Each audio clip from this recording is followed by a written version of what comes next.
Hi everyone, my name is Jaden and I'm a digital artist and art educator. If you're new to my channel, I give advice on how to pursue a career path in the animation industry. So if you're interested in learning more, make sure to hit that subscribe button and turn on your notifications so you can stay tuned for future videos. Today, I'm very excited to welcome my former mentor from the Women in Animation Showrunner Mentorship Circle and Creative Executive Curtis Lelash. Most of his tenure has been with Cartoon Network Studios for well over a decade, and he's here today to drop some knowledge for y'all. So we'll kick things off the way we always do. Go ahead and introduce yourself. Tell us where you're from, what background and experience that you had relevant to your role, and your journey. What piqued your interest in becoming a creative executive for animation? Hey, Jaden. Hey, everybody. I'm Curtis Lelash. I'm originally from the suburbs of New York City. I went to school at Colgate at NYU, where I studied all kinds of storytelling, from literature to theater to film.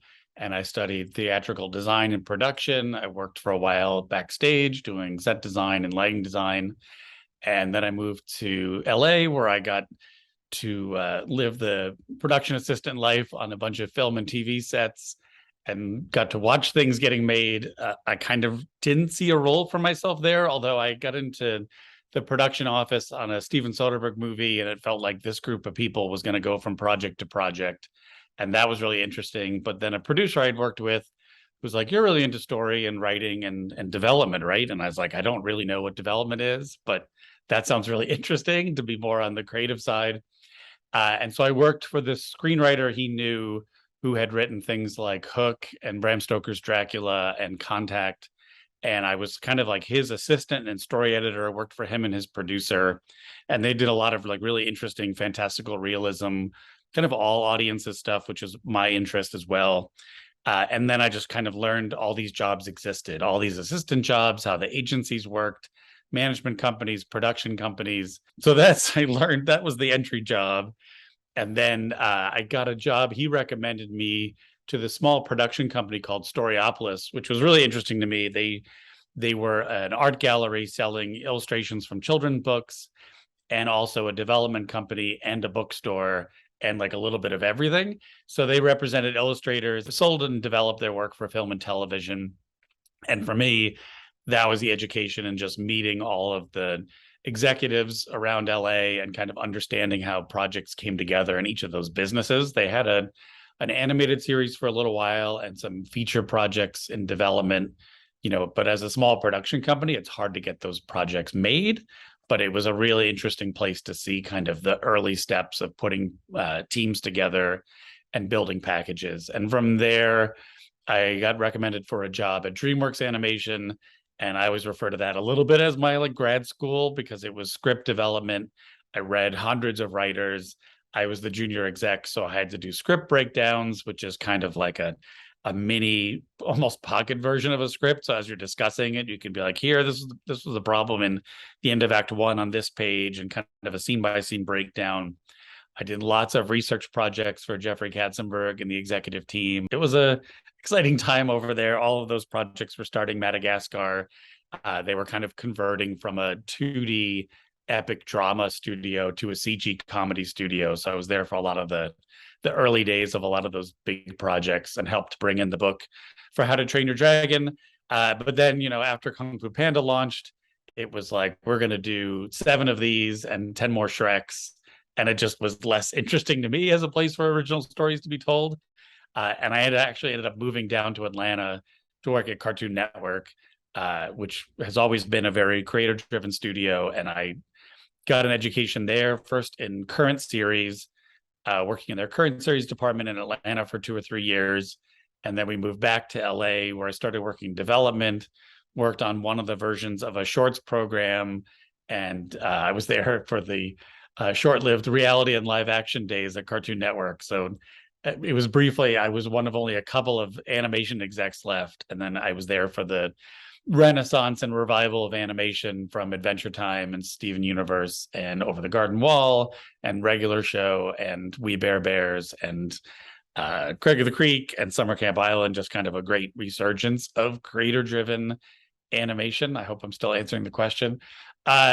but that, so I went from a current series exec to a development exec, ended up running development when it was really just me, and then grew a team of people in development and current, and kind of oversaw all of the original comedies for the network, and was there for, as you said, a total of 13 years, and then went to Netflix to help build the studio and run a bunch of shows coming out of their first original series, including stuff like Centaur World and Kid Cosmic. So that's like the whole career in a nutshell. And that just kind of piqued my interest. I've designed lighting and sets, and I've done a little bit of writing, but I was just always kind of a passionate cheerleader for storytellers and like interesting work. And coming from theater, it's like it's a collaboration that takes a lot of people to do it. So over time, I've really I love storytelling and love supporting and helping stories be the best they can be. But I also am interested in the business side and like the what gets made and why and how. So if I feel like that creative development exec kind of straddles that line, the art and commerce line that we all kind of have to walk, but you're kind of in between going to meetings with production and finance and marketing, and also meeting with creatives. So you're trying to help them speak a common language, because on their own, they absolutely don't. Is there an entry level role that can help build one's experience to work their way up to an executive level? If so, what are the differences and responsibilities between these roles? Yeah, I mean, the traditional path on the executive side is definitely an assistant job, which can be with a talent agency. That's kind of the big one. I was glad to kind of avoid that, because that can be the most pressure intense, crazy, overloading experience. As I was saying, in my experience, it's your first taste of like, these are all the jobs, these are all the people. And then you're kind of speaking a common language of like, I understand that I'm currently in this position, but I'm trying to get to that position. It's that foot in the door job, which can be an assistant at a production company, at an agency, at a network, at a streamer, ideally with the development group, but it can be on the production side. It can be in finance or marketing. It's just like getting closer and closer to where you want to be. The difference in responsibilities, it's like kind of what you're exposed to on a day-to-day basis. That development can be a hub between all of those groups, but you can learn a lot by working in any group. And from my experience going from production to creative, it's like you just have to be vocal about your interests. Like, I'm in this group, but I see the path here, and that's not where I'm trying to get to. I'm trying to get to this other place. So I think you learn what you can from the position you're in, but always be tracking towards the thing that's closest to your heart. Since you mentored myself and the rest of my mentee group in the business side of show running, could you walk us through the steps involved in the development process of creating a series, from the initial pitch to the pilot to the greenlighting process? Yeah, sure. I mean, it's different every place, right? Like every studio and network and streamer and production company have slightly different processes. I mean, it all starts with a pitch, which is, your opportunity to sell your idea, and most importantly, yourself. I think people get very particular and precious about their ideas, but in my experience, it's way more about like who you are and your experience and your ability to execute. Because at least in animation, it's more likely that we want to hire you to come be the visionary leader of this project, and maybe not be in charge of all aspects, but in charge of like executing that vision. So you have to know your audience in the pitch. How well do they know you and your experience and your abilities? So you have like 10, 15, 20 minutes to do all of that work of like, here's who I am, here's what I bring to this project, and then here's this idea, and do I have like an interesting and commercial idea, and how well is it thought out? Do I know the characters? Do I know the world? Do I know the kinds of stories they're going to tell? Like, oh, that's a lot. And so that's how you get your foot in the door on that side.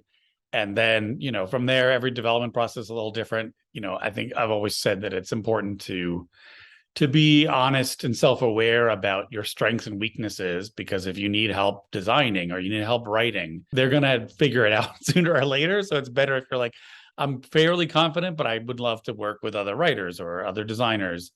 And so in development, most places will pair you with a small team of people to help you further flesh out the idea, writing Bibles, writing outline premises, outlines, scripts, storyboards.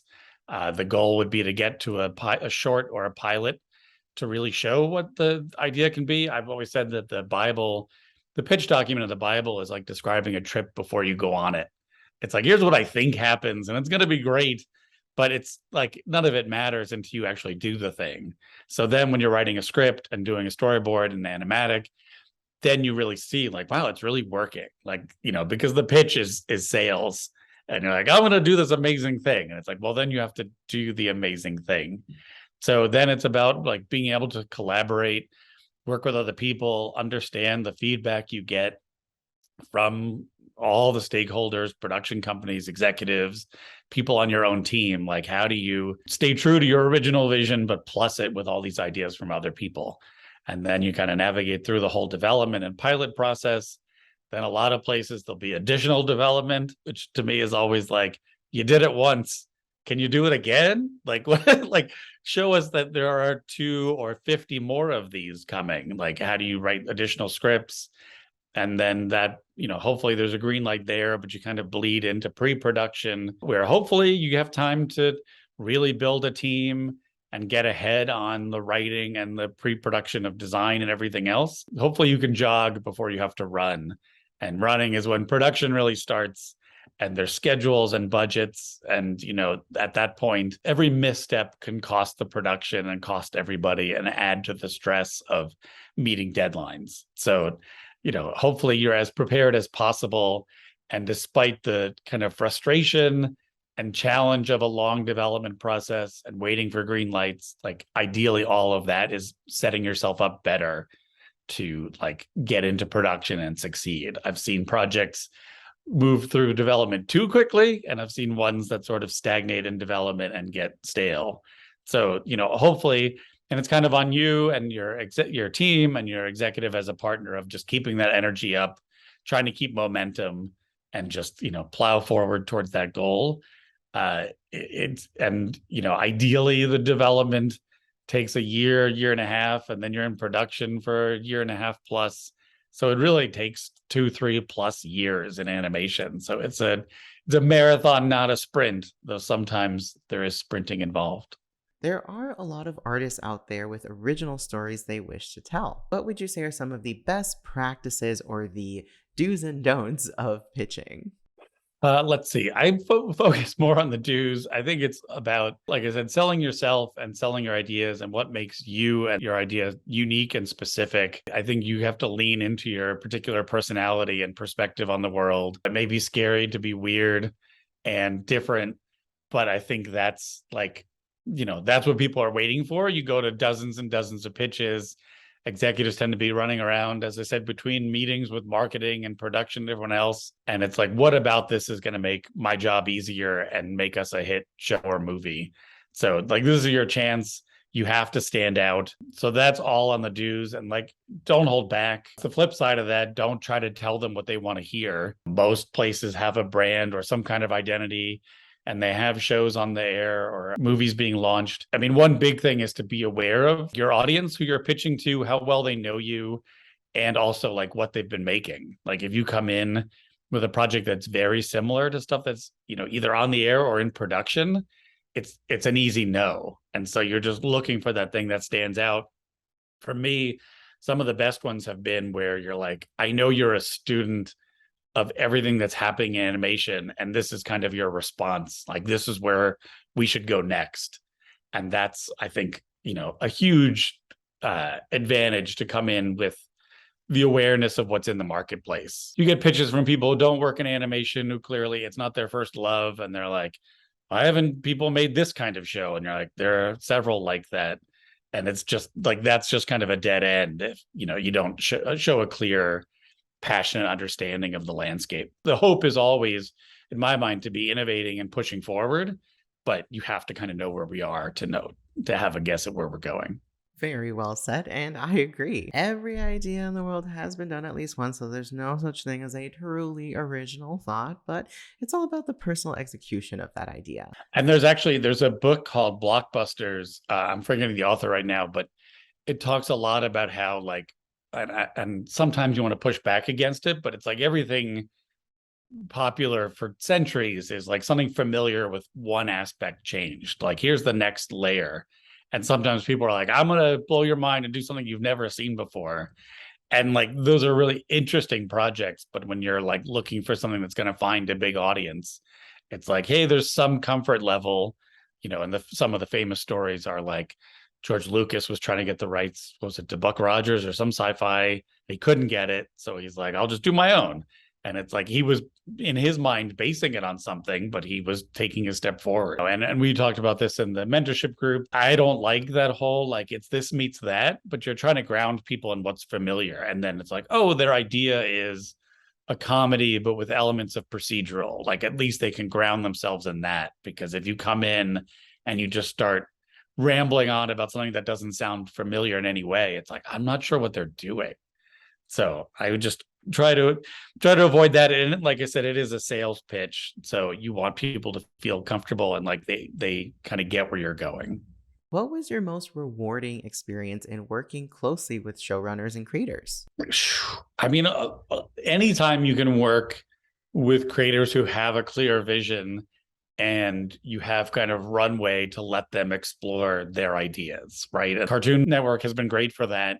And like a significant part of its success has been like letting great creative people have space to do weird and subversive and interesting things. So there have been a lot of those. Like I said, the kind of resurgence. Cartoon definitely had its ups and downs, and there were like challenges to how do we grow ratings. And like I said, they tried reality and live action. And, I think the whole animation pool at the time had gotten a little stagnant across the landscape. It's funny that there's moments of kind of desperation where it's like, all right, what do you want to do? Right. Like we think we know the answer. So we're going to do this or do that. But the answer is no one knows anything. So when it comes to where does animation go, you kind of leave that to people who are the most invested, who are animation storytellers and people who have done work in the field before.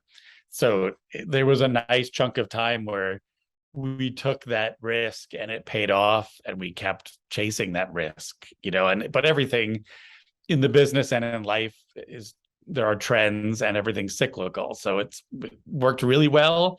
And then sometimes it works less well. And then you try other paths and then it comes back again. The hope is that you have some free space to let people, do their best work. The fun thing too is when people are pursuing their original ideas, there's still a job for the whole team and execs included to try to push them like to tell the biggest, most exciting stories, like the most compelling. And, again, it's all subjective, but you've seen as an executive, what shows are working and what aren't. And you're like, our theory is kids want more comedy or more action. So part of your job is just to keep encouraging kind of the best instincts of shows. Hopefully you have the freedom to tell a lot of stories. And so you can try different kinds of things and see kind of what formula is most successful. But, everybody is kind of guessing at what they think works. So again, it all comes down to supporting and challenging a creator's vision. There is a common misconception that a lot of animation fans might have that executives are these like mean corporate jerks that just like have it out to cancel shows, which, there's some truth to that, but it's not always the case. Just to set the record straight, how much creative say does an executive have over a showrunner? And who do they report back to? Does that executive's input have enough influence to determine the future of that show? Wow, a lot to unpack there. For the most part, most executives I know do not hate animation. There are a ton of people who love animation. I think that in the broad view, all of these, especially the biggest giant corporations, are all huge businesses run to make money. So at the top level, they're the people who care only about money and really not at all about art. And then there are people who are making the product, the artisans, the artists, the actors, craftspeople of all kinds, who care a ton about art and less about money. So everybody in that whole chain is like some ratio of that. And, you're trying to, again, balance art and commerce, which is never entirely satisfying. So to all that, I would say yes and no to every question. The executives, in most places, you have this kind of brand and or boss that's like, here's what we think we should do. Like, we think we should make a TV show or movie like this. And then you go out and find one and you're like, I think this is the answer to our problems. So kind of the more it lines up, and recently especially, there's tons of reboots and sequels and spin-offs. And so that lines up very well. Like, we'd love to make another one of those. And so you start making it.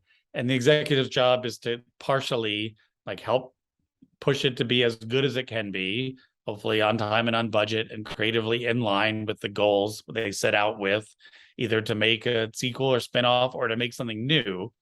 But you're like, hey, we said we'd make the funniest show ever. So I'm going to keep trying to ask you to like make it as funny as possible, or make it as compelling, as dramatic, or whatever it may be.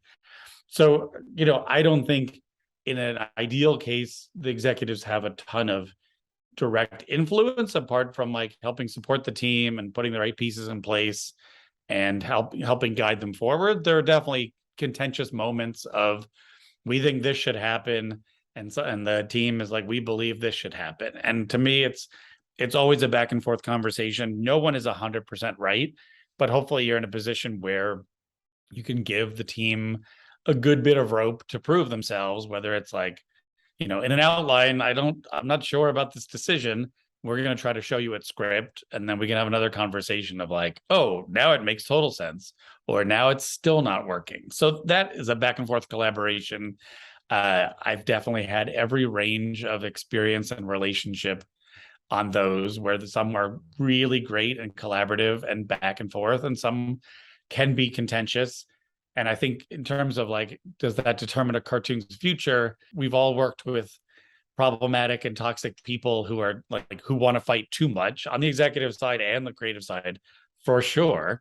But if your kind of default is like, I'm going to fight every note and never collaborate or change in any way, when it comes time to make more of that show, and unfortunately, like, sometimes things are big hits and it happens anyway, but there are 100 pieces that go into those decisions: how it's performed, how expensive the show is, how collaborative people are.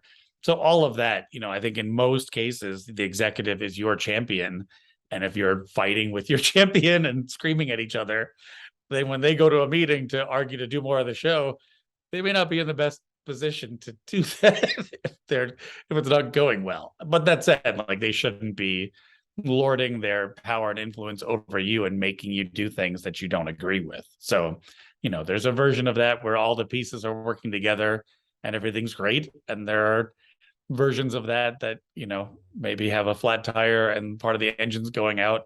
And it's like, how do we keep this going? So, in success, and success breeds kind of its own happiness. When things are working well, it tends to, the audience can feel it, and then things go well. During the developmental stages of a project, there's bound to be rewrites, redesignings of characters, amongst various other changes. Was there ever a time that you've worked with a showrunner that was given pushback by higher ups simply because of disagreements with the showrunner's ideas, maybe not aligning with the studio's branding? If so, how were you able to leverage your role in order to support them? And do you think are you asking more about in the development process or in production, or both? Like, is there a particular angle on that? I guess I would say more in the production process, like after the show's already been greenlit Yeah. and it's being made. Because in development, it's like, here's this target we think we want to hit. And again, no one knows anything, but it's like, we think we want this kind of show. And if you just keep missing that target, they'll be like, well, then we're not going to make your show because we don't think it's what we're after. And then once you get into production, again, like, that's some of the back and forth in the relationship is, hey, when we were in development, we felt like we were hitting this target. Now, for some reason, we're straying. And to your question about like making changes, the hope is that you have a strong enough creator and showrunner, and you're aligned creatively, that you're not having fights about character design or voices because you've hired them to make those decisions. Like, I've certainly been a part of a lot of back and forth and differences of opinion, but they're all subjective decisions. So to say it should be this voice or this design, like, no one really knows that answer. So my goal is to put as much faith in the creative team as possible to be like, you're going to get this answer right. And if there's some to your question, it's like sometimes there are standards and practice issues of like, as a company, we don't say or do this. And now there's the commercial aspect, which is some networks are patterned around ad sales and their audience is mostly boys or girls or people of a certain age. And, you know, that's how their business is organized. And it's not to say that, like, I hate that girls don't like animation or all these tropes that I don't think are correct. But when businesses are organized around, like, we're going to sell ads for Nerf guns and video games for boys, like they're like, we just want a boy audience. So that is where it's like, hey, we're trying, like, we think as a show we can attract a heavily girl audience. And in that situation, people say like, hey, like, we're not saying that's not possible, but we're in the business of chasing one particular audience and we need you to steer towards that target. And we can debate forever, like, if that's correct, if it's the right strategy, but that's why some of those decisions get made. I think the business has evolved a lot in terms of representation and inclusion over the last decade or so. And there were certainly, you know, growing pains and learning on a lot of fronts of like, this had never been done before. And like, what does it mean to talk about various topics on these large platforms? And it's anything to do with risk scares businesses. So they're like, you know, we would rather never ruffle anyone's feathers. And it's like, this is where the world is going. This is where the culture is going. We need to be a part of this. Like, yes, creatively, we are hopefully aligned on that thought, but the business side is scared. And I've certainly worked places where specific shows were getting banned around the world. The whole channel at times was banned and shut down. So there's the business consideration and there's the human consideration. I certainly hope the human consideration wins out. But, you know, increasingly, I think it's always been this way, but it feels like there's more and more pressure to make content, and I hate the word content, to make things that resonate with the whole world.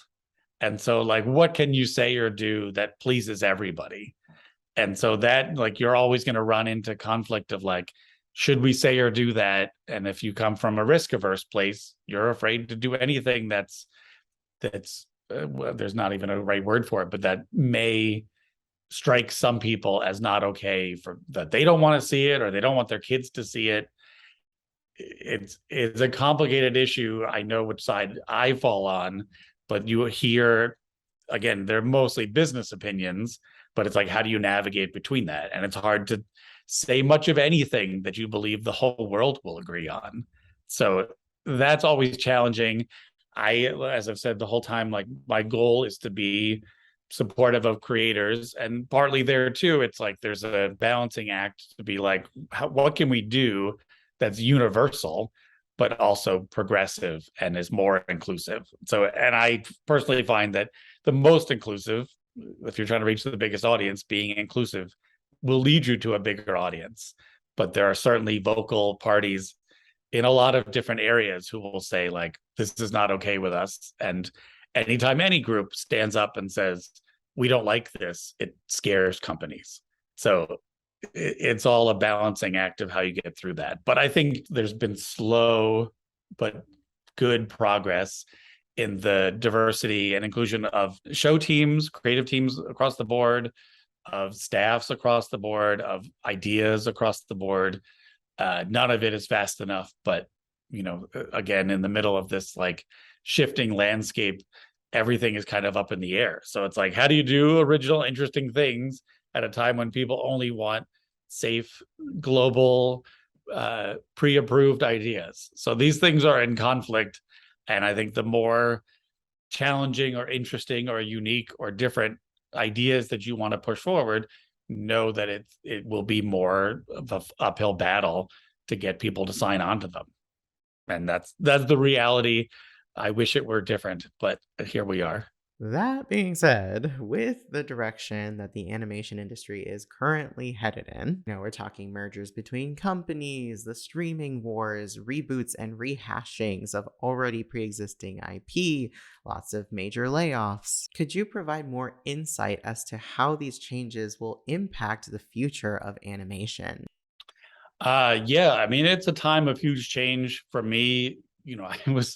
I'm old enough to remember kind of the end of network dominated television where there's only like four or five options, and then suddenly there were 100. And now like everything that's ever been made is available, and there's new outlets to, there's it's just the whole landscape has changed. And that's thrown a big wrench into how people historically have made money, which is we make a movie, you go out and see it and give us, $50, and or we make a TV show and you keep coming back for more, and we show you ads and you pay your cable bill. Kind of both of those systems are broke, which is like, depending on how you see it, either terrifying or exciting, because what's going to come out the other side is different. So we're in the middle of that right now. It's going to lead to a lot of companies being risk averse. And this is kind of a theme of like, better to make a sequel or a spin-off or a prequel or something, because there's a built-in audience. A little bit happy to see that at least they're taking some chances with the way they're telling stories and who gets to lead them. So it's kind of like, well, we know the whole concept is safe. I'm not never naming names, but like, we're going to make another one of those. It should make money, but like, how do we get people to want to go see it at home or at the theater? Like, let's take a few creative risks in how that story's told. Like, I don't feel like it's all cookie cutter across the board. It's just, for me, it's a like, we're going to go down this path again, which is like, okay, now like you've disappointed me conceptually, but like, can you do it in a way that's interesting? So I do think, I know a lot of people on all sides of the business, artists, executives who are like, oh, I'm so bored of that. But then they're like, oh, that one sounds really cool.